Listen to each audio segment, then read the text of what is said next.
Record করে জিতল West Indies. এর ফলে হার দিয়ে ওয়ানডে সিরিজ শুরু করলো মেহেদী হাসান মিরাজের দল।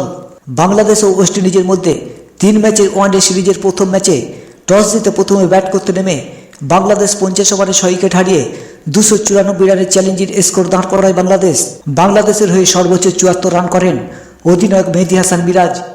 এছাড়াও তানজিদ হাসানের ব্যাট থেকে আসে 60 রান আর মাহমুদুল্লাহ রিয়াদ করেন 50 রান।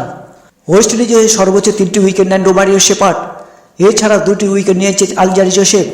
বাংলাদেশের দেওয়া 295 রানের টার্গেটে খেলতে নেমে শুরুতে ধাক্কা খায় ওয়েস্ট ইন্ডিজ। দলীয় 27 রানের মধ্যে প্রথম উইকেট হারিয়ে বসে ক্যারি বেন্ডা। এরপর বেশিক্ষণ টিকতে পারেনি এভিল লুইস, তার ব্যাট থেকে আসে 16 রান। 50 রানের মধ্যে 2 উইকেট হারিয়ে প্রাথমিক ধাক্কা সামাল দেন কেসি কাটি ও সাই হোপ। দুজনের মধ্যে 67 রানের জুটিতে এগিয়ে যান ওয়েস্ট ইন্ডিজ। তবে 21.4 ওভারে রিশাদ হোসেনের বলে আউট হয়ে ফেরত যান কেসি কাটি, তার ব্যাট থেকে আসে 21 রান। ওই সময় 25 ওভার শেষে ওয়েস্ট ইন্ডিজের রান দাঁড়ায় 3 উইকেটে 109 রান।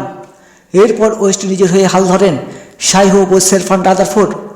দুজনের অনবদ্য ব্যাটিংয়ে 99 রানের পার্টনারশিপে জয়ের লক্ষ্যে এগিয়ে যান ক্যারি বেন্ডা।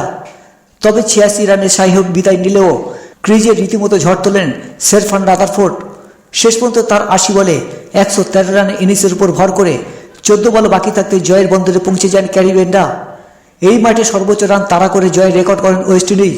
এর আগে 2016 সালে অস্ট্রেলিয়ার বিপক্ষে এই মাঠে সর্বোচ্চ 266 রান তাড়া করে 4 উইকেটে জিতেছিল ওয়েস্ট ইন্ডিজ। এই জয়ের ফলে 3 ম্যাচে ওয়ানডে সিরিজে 1-0 ব্যবধানে এগিয়ে ওয়েস্ট ইন্ডিজ।